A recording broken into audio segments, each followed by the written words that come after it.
बिस्मिल्लाहिर्रहमानिर्रहीम। अस्सलाम वालेकुम स्टूडेंट। स्टडी विद साजिद के साथ मैं आपका ट्यूटर मोहम्मद साजिद। उम्मीद है कि आप सब खैरियत से होंगे। आज के इस लेक्चर में हम स्टडी करने जा रहे हैं 9th क्लास मैथ की exercise number 2.4 step by step easy method के साथ मैं आपको समझाने की कोशिश करूँगा। इससे पहले आप मेरे चैनल पर न्यू हैं तो मेरे चैनल सब्सक्राइब कर दें, वीडियो पसंद आए तो वीडियो को शेयर कर दें एंड लाइक कर दें। So without wasting time let's start go. जी स्टूडेंट, आज के इस लेक्चर में हम 9th क्लास मैथ की एक्सरसाइज नंबर 2.4 का क्वेश्चन नंबर 1 के जो बकिया पार्ट्स रह गए हैं वो हम डिस्कस करने जा रहे हैं step by step easy method के साथ। मैं आपको समझाने की कोशिश करूंगा।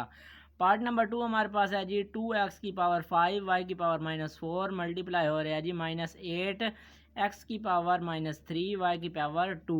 इसको हमने सिंप्लीफाई करना है यूजिंग लॉज ऑफ एक्सपोनेंट। तो फर्स्ट स्टेप में हमने इसको एज इट इज़ वैसे का वैसे लिख देंगे। अब सेकंड स्टेप में देखो जी 2 को मैंने अलहदा मल्टीप्लाई लिख करके लिख दिया और -8 को अलहदा, इसमें से 2 और इसमें से -8 को बाहर निकाल लिया। अब x की 5 वैसे का वैसे आ गया, y की -4 एज वैसे का वैसे आ गया। उसके बाद इधर से -8 बाहर आ गया तो इधर बच गया जी x की -3 आ गई और y की 2 आ गई। तो अब सिंप्लीफाई नेक्स्ट स्टेप में ये देख लो जी 8 2 16 माइनस का 8 है तो माइनस का 16 आ गया।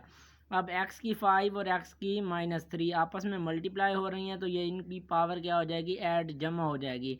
अब x की पावर 5 और जमा -3, क्योंकि जमा नफ़ी नफ़ी हो जाएगा तो 5 और जमा 3 जमा नफ़ी नफ़ी 5 -3 बन गया तो 5 -3 हमारे पास आ गया जी 2। अब नेक्स्ट अब देख लो जी y वाली, y की -4 और y की 2 ये भी मल्टीप्लाई आपस में हो रही है तो इन दोनों को भी ऐड जमा कर लेंगे। -4 + 2 लिख दिया तो अब -16 वैसे का वैसे आ गया। x की पावर 5 -3 2 आ गई, y की पावर इसी तरह -4 है और प्लस की 2 तो माइनस के हमारे पास 2 बच गए। अब नेक्स्ट इसकी सिंप्लीफिकेशन ये देख लो जी y की माइनस में है तो इसको हमने प्लस में लेकर जाना है तो अब -16x² और y की इसको बटा के नीचे लेकर जाएंगे तो वो प्लस की हो जाएगी। अब ये इसको सिंप्लीफाई करके हमने इसका आंसर निकाल दिया तो ये इसका पार्ट नंबर 2 का आंसर आ गया। नेक्स्ट हमारे पास पार्ट नंबर 3 है जी, उसमें दिया हुआ जी x की पावर -2 y की पावर -1 z की पावर -4 डिवाइडेड बाय x की पावर 4 y की पावर -3 z की पावर 0। अब इस होल की पावर हमारे पास है जी -3, तो इसको हमने using laws of exponent simplify करना है। तो फर्स्ट स्टेप में देखो मैंने इस क्वेश्चन को एज इट इज़ वैसे का वैसे लिख दिया। तो नेक्स्ट स्टेप में अब देखो जी हमने सिंप्लीफिकेशन कैसे करनी है। अब x की पावर उस ऊपर है -2, नीचे x की पावर +4 नीचे ज़्यादा है ऊपर कम है तो अब इस ऊपर वाली को नीचे लेकर आएंगे तो ये माइनस वाली भी प्लस बन जाएगी। तो ये देख लें जी x की पावर 4 + 2 बन गई, ऊपर से x की -2 ख़त्म। अब ऊपर -1 है नीचे -3 है, -3 कम है क्योंकि -1 ज़्यादा होगी इसमें। तो अब इस -3 को ऊपर लेकर जाएंगे तो ये +3 बन जाएगा। ये हमारे पास आ गया जी y की -1 और ये माइनस ऊपर जाकर +3 आ गया। अब इसी तरह नेक्स्ट स्टेप में देखो जी z की -4 है तो -4 कम है तो इसको नीचे ले आएंगे तो ये बन गया जी z की 0 + 4 और बकिया अब whole power -3 as it is वैसे की वैसे आ गई। अब नेक्स्ट स्टेप में इसकी सिंप्लीफिकेशन ये देख लो जी y की पावर -1 प्लस का 2 तो ये प्लस का 2 बच गया क्योंकि -1 + 3 था तो प्लस का 2 बच गया। डिवाइडेड बाय देख लो x की पावर 4 + 2 6 हो गया, इसी तरह z की पावर 0 + 4 4 आ गया और whole power -3 as it is वैसे की वैसे आ गई। अब नेक्स्ट स्टेप में हमने ये करना है कि होल की पावर है तो हर एक एलिमेंट यानी कि हर एक के साथ हमने पावर अलहदा लगा देनी है। y की 2 की पावर -3 अलहदा इसके साथ लगा दी, इसी तरह x की 6 के साथ -3 पावर अलहदा लगा दी, z की 4 के साथ -3 अलहदा पावर लगा दी। अब ये पावर इसके साथ मल्टीप्लाई हो जाएगी, 2 3 6 तो y की पावर बन गई जी -6 क्योंकि -3 है तो -6 बन गई। इसी तरह x की पावर 6 और होल की पावर है जी -3 तो 6 3 18 -3 है तो इसलिए x की पावर -18 बन गया। z की पावर 4 × 3 तो ये 4 3 12 -3 है तो -12 आ गया। अब ये देख लो y की -6 है, x की भी -18 है, z की -12 है। तो अब ये नीचे वालों को हम ऊपर ले जाते हैं, ऊपर वालों को नीचे ले आते हैं। तो इनको हमने क्योंकि पॉजिटिव बनाना है इसलिए, ये क्योंकि नेगेटिव है तो पॉजिटिव बनाए। अब x की -18 को ऊपर ले गए, x की +18 बन गया। z की -12 को ऊपर ले गए तो z +12 बन गया। नीचे माइनस था, ऊपर आकर प्लस हो गया। इसी तरह y की -6 ऊपर इसको नीचे लेकर आए तो ये y की 6 प्लस में बन गई। तो ये थर्ड पार्ट भी मोस्ट सिंप्लीफाई होकर यूजिंग लॉज ऑफ एक्सपोनेंट इसका हमने ये आंसर निकाल लिया। अब नेक्स्ट पार्ट नंबर इसका 4 देखते हैं। नेक्स्ट इसका पार्ट नंबर 4 देखें जी। मोस्ट इंपॉर्टेंट क्वेश्चन है, बोर्ड के अक्सर पेपर में ये सवाल आया हुआ है, तो इसको ध्यान से स्टेप बाय स्टेप आपने समझने की कोशिश करनी है। अब 81 की पावर n, 3 की पावर 5 माइनस 3 की power 4n-1 into 243 divided by 9 की पावर 2n, 3 की पावर 3। तो इसको हमने using laws of exponent simplify करना है। तो फर्स्ट स्टेप में देख लें जी, 81 को मैंने बना लिया जी, सिंप्लीफाई कर लिया। अब 81 को क्या बनाया जी, 3 की पावर 4, वो चेक कर लो। 3 3 9, 9 3 27, 27 3 81। तो अब इसकी पावर काउंट कर लो जी, 1 2 3 4।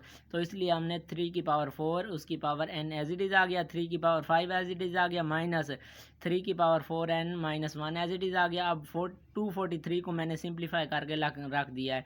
अब 3 मल्टीप्लाइड बाई 3 9, 9 3 12, 12 3 9 3 27, 27 3 81, 81 3 243। तो अब इसकी पावर्स ऐड करके 3 की पावर 5 बन गया। तो इसको हमने सिंप्लीफाई करके यहाँ पर लिख दिया। डिवाइडेड बाय 9 को हमने सिंप्लीफाई किया जी, 3 की power 2 into 2n as it is आ गया, 3 की पावर 3 एज इट इज़ वैसे का वैसे आ गया।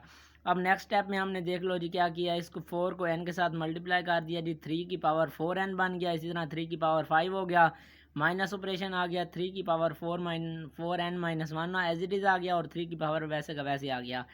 अब नीचे देख लें जी, बटा में 3 एज इट इज़ आ गया, 2 को 2 के साथ मल्टीप्लाई किया तो 2 2 4 और n वैसे का वैसे साथ आ गया, 4n आ गया, और 3 की पावर 3 वैसे की वैसे एज इट इज़ आ गई। अब नेक्स्ट स्टेप में देखो जी, हमने क्या करना है। अब ये 3 और 3 आपस में मल्टीप्लाई हो रहे हैं, बेस सेम है, और इनकी एक्सपोनेंट हम पावर जमा कर लेंगे। तो क्या हो जाएगा, 3 की 4n +5 हो गया, माइनस का ऑपरेशन आ गया, और ये भी 3 और 3 है, बेस सेम है, मल्टीप्लाई हो रहे हैं, तो इनकी पावर्स को हम ऐड कर लेंगे। 4n -1 +5 आ जाएगा, डिवाइडेड बाय ये भी 3 और 3 मल्टीप्लाई हो रहे हैं, तो इनकी पावर्स को हम ऐड कर लेते हैं। 4n +3 हो गया हमारे पास। नेक्स्ट स्टेप में देख लो जी, अब 3 की 4n +5 हो गया, माइनस का ऑपरेशन आ गया। अब ये 3 एज इट इज़ आ गया, इसकी पावर में देख लो जी, 4n वैसे का वैसे आ गया। अब ये -1 और प्लस का 5, तो प्लस का 4 हमारे पास बच गया, डिवाइडेड बाय 3n, 3 की power 4n +3 as it is आ गया। नेक्स्ट स्टेप में ये है हमारे पास जी 3 की 4n +4 अलहदा कर लिया, और 3 की पावर 1 को अलहदा कर लिया। यहाँ पर 5 था तो इसको 1 को हमने अलहदा कर लिया। इसी तरह माइनस का ऑपरेशन लगा दिया, 3 की पावर 4n +4 अलहदा लिख दिया। अब ये देख लें जी, डिवाइडेड बाय 3 की पावर 4n +3 वैसे का वैसे आ गया। अब नेक्स्ट स्टेप में ये करना है हमने जी, 3 की पावर है जी 4n +4, दोनों में से कॉमन ले लिया। फर्स्ट में से ये कॉमन ले लिया तो बकाया 3 की पावर 1 बच गया, 1 लिखो ना लिखो 3 आ गया, माइनस का ऑपरेशन आ गया। अब ये सारा का सारा बाहर कॉमन आ गया, तो इधर इसकी जगह 1 बच गया। तो अब डिवाइडेड बाय 3 की power 4n +3 as it is आ गया। अब नेक्स्ट स्टेप में हमारे पास ये है जी, 3 की पावर 4n +4 आ गया, और 3 + 1 तो ये 2 बन गया, मल्टीप्लाई हो जाए, डिवाइडेड बाय 3 की power 4n +3 as it is वैसे का वैसे आ गया।